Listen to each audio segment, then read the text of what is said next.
അസ്സലാമു അലൈക്കും വറഹ്മത്തുള്ളാഹി. അൽഹംദുലില്ലാഹ് വസല്ലല്ലാഹു അലാ നബീന മുഹമ്മദ്. അമ്മാ ബഅദ്. പ്രിയപ്പെട്ട സഹോദരന്മാരെ, സഹോദരികളെ, സക്കാത്ത് നൽകാൻ പാടില്ലാത്തവർ ആരൊക്കെയാണ് എന്ന് നാം മനസ്സിലാക്കേണ്ടതുണ്ട്. അതിൽ ഒന്നാമത് ധനികനാണ്. കാരണം ധനികൻ സക്കാത്ത് നൽകേണ്ടവനാണ്.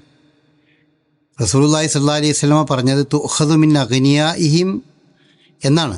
അഥവാ ധനികരിൽ നിന്ന് സ്വീകരിക്കപ്പെടുന്നതാണ് സക്കാത്ത്.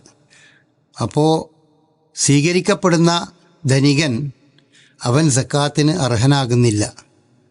അവൻ ദരിദ്രനാണെങ്കിൽ അവനെ ധനികനെന്നും പറയാൻ പറ്റില്ല. അപ്പോൾ സ്വാഭാവികമായും സക്കാത്ത് സ്വീകരിക്കാൻ അല്ലെങ്കിൽ സക്കാത്ത് നൽകപ്പെടാൻ അർഹനല്ലാത്ത ഒന്നാമത്തെ ആൾ ധനികനായ ആളാണ്. രണ്ടാമത്തത് മുസ്ലിം സമുദായത്തിൽ പെടാത്തവരാണ്. കാരണം തുറദ്ദു ഇലാ ഫുഖറാഇഹിം എന്നാണ് റസൂലുള്ളാഹി സ്വല്ലല്ലാഹി അലൈഹി വസല്ലമ പറഞ്ഞത്. അവരിലെ ദരിദ്രർക്ക് സക്കാത്ത് നൽകണമെന്നതാണ്. അപ്പോൾ സക്കാത്തിൻ്റെ അവകാശികളായിട്ടുള്ളത് അത് മുസ്ലിം സമുദായത്തിൻ്റെ ഉള്ളിലുള്ള ആളുകളാണ്. അതിന് പുറത്തുള്ള ആളുകൾക്ക് സക്കാത്തിന് അവകാശമില്ല. സക്കാത്തിന് അവകാശമില്ല എന്ന് പറഞ്ഞാൽ നാം മനസ്സിലാക്കേണ്ടത് സക്കാത്തല്ലാത്ത മറ്റ് എല്ലാ ചാരിറ്റികൾക്കും എല്ലാ ജീവകാരുണ്യ പ്രവർത്തനങ്ങളുടെ ഭാഗമായി നടക്കുന്ന കാര്യങ്ങൾക്കും എന്ന് മാത്രമല്ല ഉളുഹിയ്യത്ത്, കഫാറത്ത് പോലെ ഇബാദത്തായിക്കൊണ്ട് മുസ്ലിങ്ങൾ നിർവഹിക്കുന്ന ധർമ്മങ്ങളാണെങ്കിൽ പോലും അതിലൊക്കെ മുസ്ലിങ്ങളല്ലാത്തവർക്കും നൽകാവുന്നതാണ്. അവരൊക്കെ അതിൻ്റെ അവകാശികളാണ്.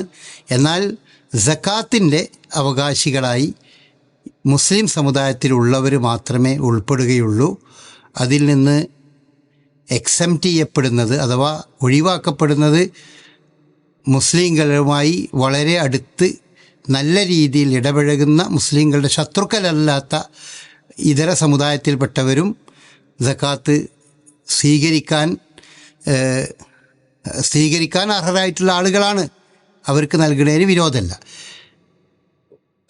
മൂന്നാമത് സക്കാത്ത് നൽകാൻ പാടില്ലാത്ത വിഭാഗം സക്കാത്ത് നൽകുന്ന വ്യക്തിയുടെ മാതാപിതാക്കൾ, മക്കൾ, ഭാര്യമാർ, അവർക്ക് നമ്മൾ സക്കാത്ത് നൽകാൻ പാടില്ല. കാരണം മാതാപിതാക്കളും മക്കളും ഭാര്യയും എന്നൊക്കെ പറയുന്നത് ഈ വ്യക്തിയെ സംബന്ധിച്ചിടത്തോളം അവരുടെ എല്ലാ സാമ്പത്തിക ഉത്തരവാദിത്തവും വഹിക്കേണ്ട ആളാണ്.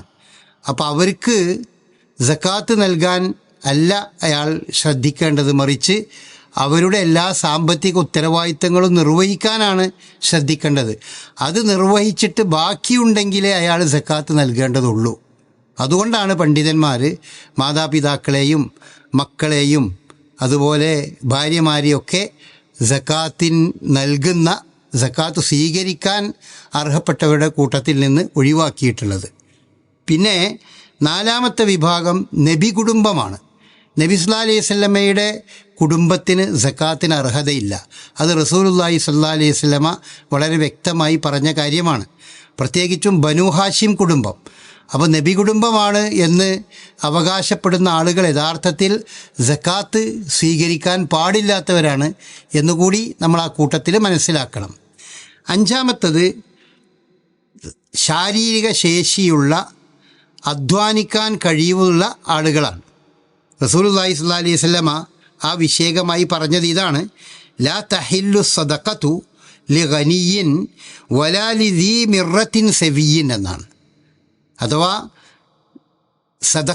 സക്കാത്ത് അനുവദനീയമല്ല. ഒരു ധനികന് സക്കാത്ത് കൊടുക്കാൻ പറ്റില്ല. അതുപോലെ വലാ ലിദീ മിർറത്തിൻ സവിയിൻ ശാരീരിക ശേഷിയുള്ള ശക്തിയുള്ള ഒരാൾക്കും സക്കാത്തിന് അർഹതയില്ല. അപ്പോൾ അധ്വാനിക്കാൻ കഴിയുന്ന ആളുകൾക്ക് സക്കാത്ത് സ്വീകരിക്കാൻ പാടില്ല, അവർക്ക് സക്കാത്ത് കൊടുക്കാൻ പാടില്ല. ഇങ്ങനെ 5 വിഭാഗമാണ് സക്കാത്തിൻ്റെ അവകാശികളായി നമ്മൾക്ക് മനസ്സിലാകുന്നത്. എന്നാൽ അതിൽ നിന്ന് ഈ ഭാര്യയെ സംബന്ധിച്ച് നമ്മൾ മനസ്സിലാക്കേണ്ട ഒരു കാര്യം എന്താണെന്ന് വെച്ചാൽ, ഭാര്യയുടെ സമ്പത്താണെങ്കിൽ ആ ഭാര്യയുടെ സമ്പത്തിൽ നിന്ന് ഭാര്യയുടെ ഭർത്താവിന് സക്കാത്ത് നൽകേണ്ട ഒരു ഘട്ടം എത്തിയാൽ അവർക്ക് സക്കാത്ത് നൽകാവുന്നതാണ്. കാരണം ഭർത്താവിൻ്റെ സാമ്പത്തിക ഉത്തരവാദിത്തം ഭാര്യയെ സംബന്ധിച്ചിടത്തോളം ഇല്ല. അതുകൊണ്ട് തന്നെ ഭർത്താവ് ദരിദ്രനായ ഒരാളാണെങ്കിൽ ഭാര്യയ്ക്ക് അവളുടെ സമ്പത്തിൻ്റെ സക്കാത്തിൻ്റെ വിഹിതം അവർക്ക് നൽകുന്നതിന് വിരോധമില്ല. പ്രത്യേകിച്ചും ഒരു സംഘടിത സക്കാത്ത് സംവിധാനമൊന്നുമില്ലാത്ത ഒരു സാഹചര്യത്തിൽ പ്രത്യേകിച്ചും. അല്ലാഹു അലം.